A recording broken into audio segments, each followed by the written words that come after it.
저는 29개월 3살 타가부인 아이부터 11살 소년부 아이까지 이남 이녀를 양육하고 있습니다.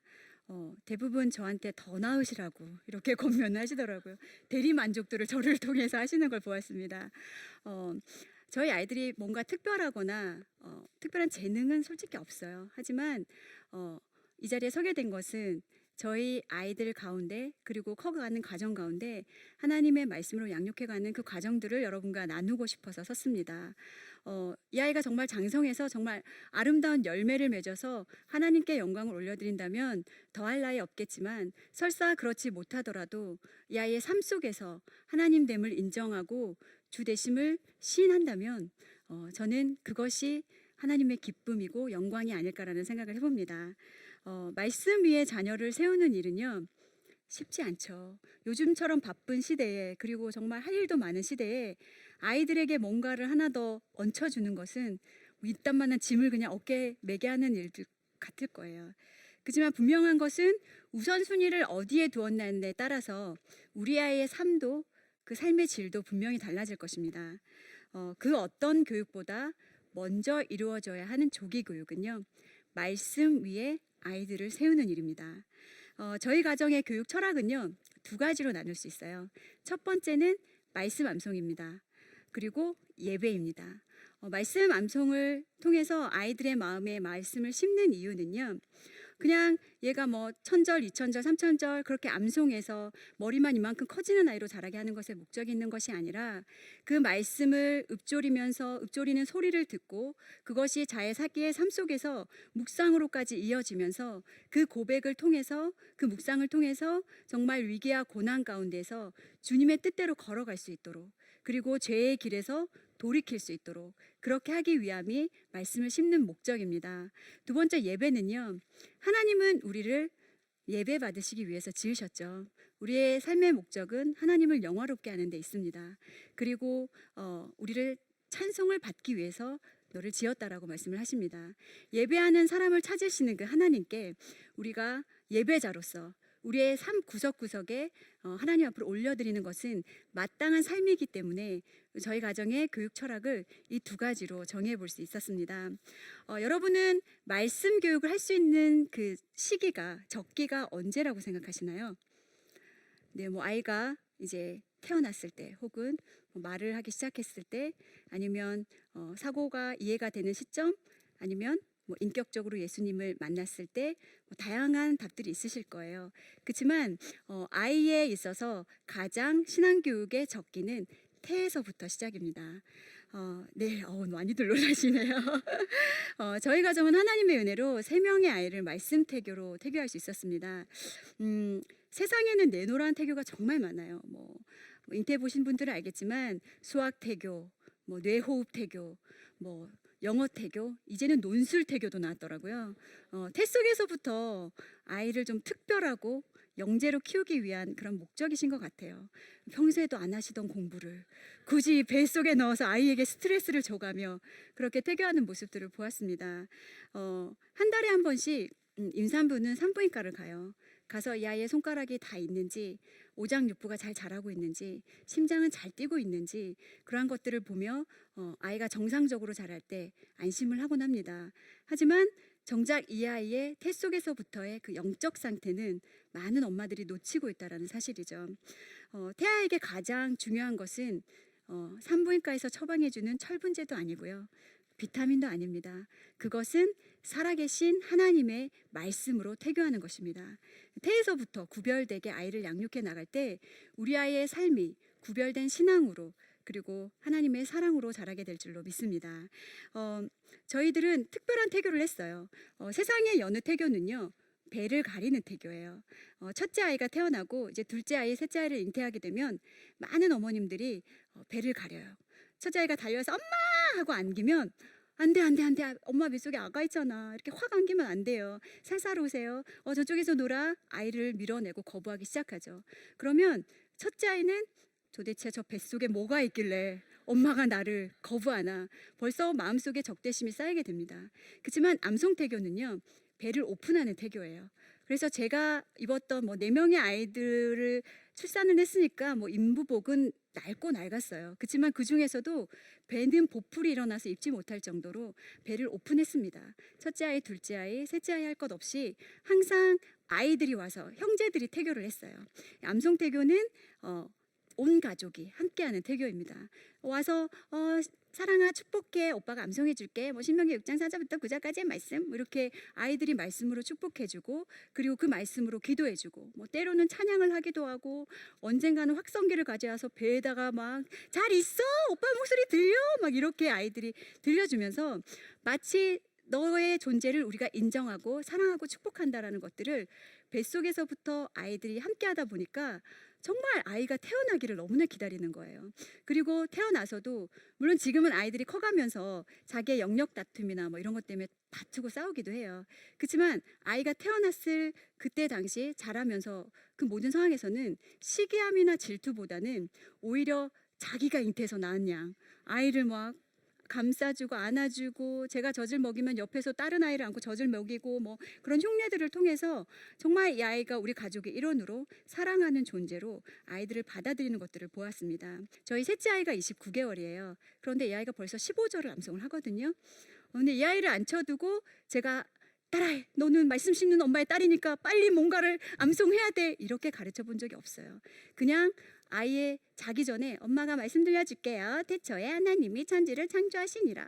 목소리도 바꿔가면서 엄마는 태초에 하나님이 천지를 창조하시니라, 뭐 이러면 깔깔깔깔 뭐 아이들이 좋아해요. 그리고 아이들이 잠들고 나서 15분 정도는 뇌가 깨어 있다고 해요. 그러면 그 시간을 많은 어머님들은 흘려듣기, 영어 흘려듣기로 사용을 하시죠. 영어가 쌓이게끔. 그런데 저는 그 시간에 아이들에게 말씀이 쌓일 수 있는 시간으로 활용하시기를 권해드립니다. 그렇게 했을 때 이 아이의 첫 언어가 정말 감사한 것은요, 첫째 아이 때부터 넷째 아이까지 이어질수록 말씀하는 기간이 단축되더라고요. 넷째 아이 같은 경우는 14개월에 처음 태초에 하나님이 말도 못해요. 엄마 아빠밖에 못하고 떼떼떼 뭐떼 이러는 아이가 태초에 하나님이 발음을 정확하게, 그래서 저희가 영상으로 담아놨던 기억이 있습니다. 우리 아이들을 정말 어떤 가정에서 어떤 환경에 노출시켜 주시기를 원합니까? 말씀 가운데 촉촉히 젖어들었을 때 그것이 다른 것에 의해서 분리되는 것이 아니라 삶 속에서 자연스러운 그러한 일들로 습관처럼 받아들이는 일들이 일어나게 됩니다. 저는 일상 가운데서도 말씀이 좀 많이 노출될 수 있도록 노력을 하고 있어요. 그 중에 하나는 아침에 눈을 뜨면 시편을 고백합니다. 시편은 여러분도 잘 아시지만 하나님을 높이는 찬송하는 시죠. 아침에 일어나서 뭐 이렇게 멍하게 하루를 시작하는 것이 아니라 여호와는 나의 목자시니 내게 부족함이 없으리로다. 혹은 뭐 눈이 오는 날은 여호와 우리 주여 주의 이름이 온 땅에 어찌 그리 아름다운지요. 그렇게 입술을 통해서 여호와 하나님의 이름을 높여드렸을 때 왠지 찌푸둥하고 힘든 아침도 상쾌하게 그렇게 주님이 주신 힘으로 일어나는 것들을 경험할 수 있었습니다. 교회를 가는 시간도 성전에 올라가는 노래인 시편 100편을 암송하면서 감사함으로 그의 문에 들어가며 찬송함으로 그의 궁정에 들어가서 그의 감사하며 그의 이름을 송축할지어다. 아이들과 함께 새벽 예배, 뭐 수요 예배, 주일 예배 쉽지 않죠. 그렇지만 그 순간 우리가 불평하는 마음으로 나아갈 것인지 아니면 감사하는 마음으로 나아갈 것인지를 선택해야 할 때 우리는 그 선택의 기로에 섰을 때 그냥 하나님의 말씀을 선포합니다. 그랬을 때 하나님이 주시는 그 평안과 은혜가 저희들을 휘감아 싸는 것들을 경험할 수 있었습니다. 그리고 뭐 밥 먹을 때, 뭐 혹은 또 아이들과 뭔가를 다른 미디어들을 볼 때도 너희는 이 세대를 본받지 말고 오직 마음을 새롭게 함으로 변화를 받아 하나님이 기뻐하시고 선하시고 온전하신 뜻이 무엇인지 분별하도록 하라. 그것은 너희들의 세상의 영향력을 흡수하는 사람이 아니라 하나님의 뜻을 가지고 세상에 영향을 미치는 사람이 되라라는 그러한 마음도 있는 것 같습니다. 그렇게 아이들에게 일상생활에서 말씀이 젖어들 수 있도록 그 삶 가운데서 함께 나가는 일들을 하고 있습니다. 저희 가정이 성경을 가르치고 말씀을 심는 그 최종 목표는요, 감사와 사랑에 있습니다. 결국은 이 아이가 하나님을 사랑하고 이웃을 사랑하고 또 그 사랑을 복음을 전하는 데 사용하고 실천할 수 있는 그런 사람으로 양육하기 위해 아이들에게 말씀을 싣고 또 성경으로 가르치고 있습니다. 저는 세상의 배움 이전에 아이에게 하나님의 말씀으로 꽉 채우고 싶었어요. 정말 그 어떤 틈도 들어오지 않을 정도로 어떤 유리병에 먼저 큰 돌을 넣고 그 다음에 자갈을 넣고 그 다음에 모래를 넣고 물을 넣을 수 있습니다. 하지만 반대로 물을 먼저 채운다면 그 다음에 모래 그 외에 어떤 것들을 채울 수가 없어요. 그렇기 때문에 아이에게 가장 큰 것이 무엇인지, 이 아이의 가치와 인생을 이끌어갈 것이 무엇인지를 선택하셔서 그것을 아이 가운데 채워 나가셨을 때 이 아이의 삶이, 그 아이 삶 가운데 하나님의 놀라운 뜻과 은혜들이 넘치게 될 것입니다. 복음과 진리인 것, 그리고 해야 될 것과 하지 말아야 될 것, 그리고 또 마땅히 해야 할 일들을 말씀 가운데 찾아서 아이들에게 가르쳤을 때 이 아이들의 삶이 변하는 것들을 은혜로 경험할 수 있었습니다. 그래서 말이 못하는 시기에는 끊임없이 말씀을 들려주었고, 이제는 글을 읽을 수 있는 시기에는 매일 아침 아이들과 말씀을 묵상하고 또 성경을 읽어 나가면서 하나님의 뜻이 무엇인지, 오늘 하루 우리가 어떻게 살아가야 할 것인지, 우리가 입술로만 선포하고 그치는 말씀이 아닌 삶으로 살아내서 그 속에서 하나님의 영광이 되는 그러한 모습들을 살기 위해서 아이들과 매일매일 그러한 삶을 살아가고 있습니다. 우리 아이들은요, 선과 악이 불분명한 시대에 살아가고 있어요. 거짓이 무엇인지 진실이 무엇인지 정말 기준이 없어요. 그렇지만 이 아이들에게 성경의 말씀의 기준을 세워준다면 우리 아이들이 죄의 길에 들어섰다 할지라도 다시 하나님 편으로 금세 마음을 돌리게 될 수 있을 것입니다. 심겨진 말씀이 그 아이들의 마음에 살아 역사할 때 그 가운데서 역사해 주시고 인도해 주시는 분은 말씀이라고 저는 믿습니다. 부모님들이 자녀들의 학습에 있어서만큼은 100% 자신의 의지를 다 하세요. 투자를 또 하시고요. 그렇지만 정작 신앙교육에 있어서만큼은 의지가 약한 것 같습니다. 똑똑한 아이를 키워내고 성공적인 아이를 키워내는 것에 우리가 목표를 두고 삼는 것이 아니라, 그 아이가 비록 그러한 삶을 살지 못하더라도 그 아이가 하나님을 경외하고 사랑하는 아이로 자랄 수 있다면 그것에 우리는 아낌없는 투자와 노력을 해야 될 것입니다. 아날로그로 살아가는 것은 정말 쉽지 않아요. 저희 가정도 세상을 그렇다고 세상을 등지고 사는 건 아니에요. 세상 가운데서 어떻게 하면 하나님의 뜻을 이루고 살 수 있을까를 고민하면서, 그것이 성경적인 것이라면 또 우리의 신앙에 도움이 되고 유익이 된다면 조금은 돌아가도 좋겠다, 더디 가도 좋겠다, 그래서 아이들과 천천히 가는 것을 목표로 삼고 있습니다. 저희 가정은요, 크리스마스에 산타가 없어요. 일찌감치 아이들에게 오픈해 줬습니다. 목자는 아이들의 동심을 다 빼앗아간 나쁜 부모라는 얘기들을 하기도 하셨어요.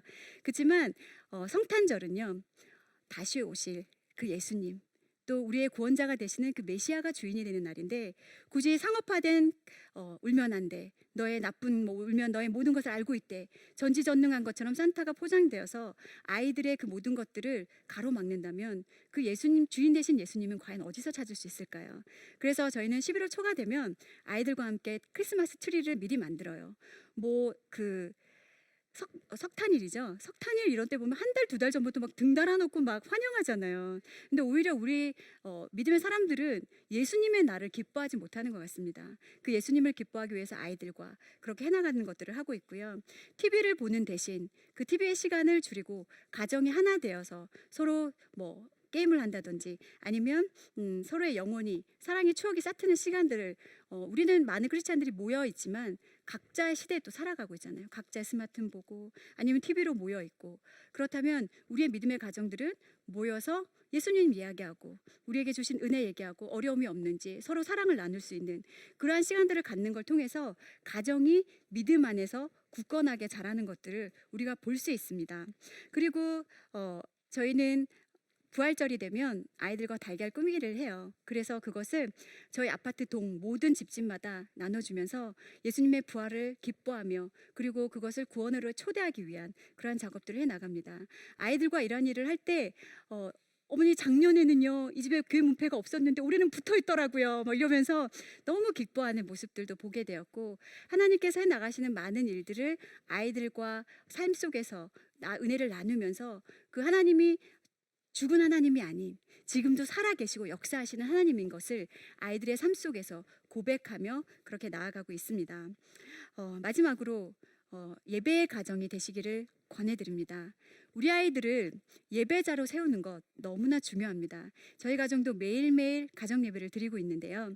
하나님께서 믿음의 가정을 세우신 이유는 다른 것에 목적이 있는 것이 아니라 이 가정이 하나 되어 주님을 예배하라고 세워주신 줄로 저는 생각합니다.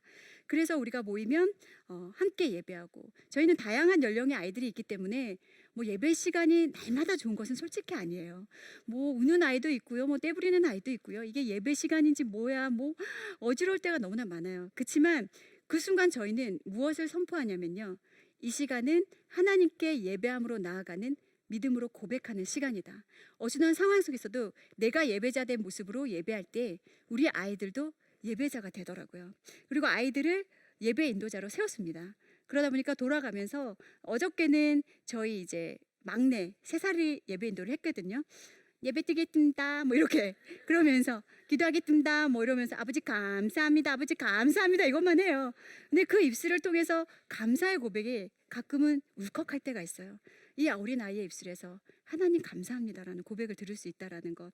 예배 가운데 나아갈 때 가정의 어려움을 놓고 아이들과 함께 기도하고 하나님이 주신 은혜들을 나누고 말씀을 선포하고 그곳에 임하는 예수님의 임재들을 누리며 나아갈 때 우리 아이들이 가정 가운데서 그 하나님이 주신 사랑으로 화목함 가운데 장성해 나가는, 믿음과 영육이 함께 장성해 나가는 모습들을 볼 수가 있습니다. 예배를 드리고 나오는 공예배죠. 그때도 그냥 놓치는 것이 아니라 오늘 예배 재밌었니? 이렇게 물으시는 분들도 있죠. 근데 그렇게 물을 것이 아니라 오늘 예배 가운데 어떤 하나님을 만나니? 전도사님 말씀을 통해서, 목사님 말씀을 통해서 네가 깨달은 건 뭐야? 그렇게 아이들과 늘 대화를 주고받다 보니까 예배 끝나고 나면 아이들이 의뢰의 엄마가 물어볼 걸 알거든요. 잊어버리기 전에 얘기해야 되거든요. 막 서로 얘기하겠다고. 그래서 돌아오는 차 안에서 저희가 함께 그러한 신앙의 고백들을 해가면서 행복함을 누리고 있습니다. 우리의 자녀들을 신앙의 사람, 말씀의 사랑으로 세우는 것은 쉽게 주어지지 않습니다. 많은 신앙 훈련과 시간과 노력을 해야만 세워집니다. 믿음의 사람이 짠 하고 나타나면 얼마나 좋겠어요. 근데 우리가 성경을 읽어보면 훈련되었던 사람들이 믿음의 사람들이 되었거든요. 그렇다면 많은 기도해야 될 자리, 우리가 예배해야 될 자리에 그냥 부모님만 은혜받게 나아가는 것이 아니라 우리의 자녀들을 함께 초대해서 우리가 함께 기도할 제목이 있다면 그 어린 고사리 손을 함께 모아서 기도해 주는 것. 제가 오늘 강연을 하러 오기 전에 저희 4명의 아이들이 다 손을 잡고 저희 강연을 위해서 기도해 주었습니다. 저 너무 울컥하더라고요. 너무 감사해서. 물론 그 아이들의 기도가 또 하나님께서 시키시기 때문에 하는 것일 수도 있지만, 그러한 것들을 통해서 가정이 하나 되고 말씀 안에서 굳건하게 서가는 모습들을 볼 때 참 은혜가 되었습니다.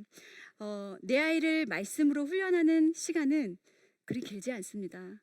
이제 엄마의 품을 떠나면 더 이상 아이들을 양육할 수가 없어요.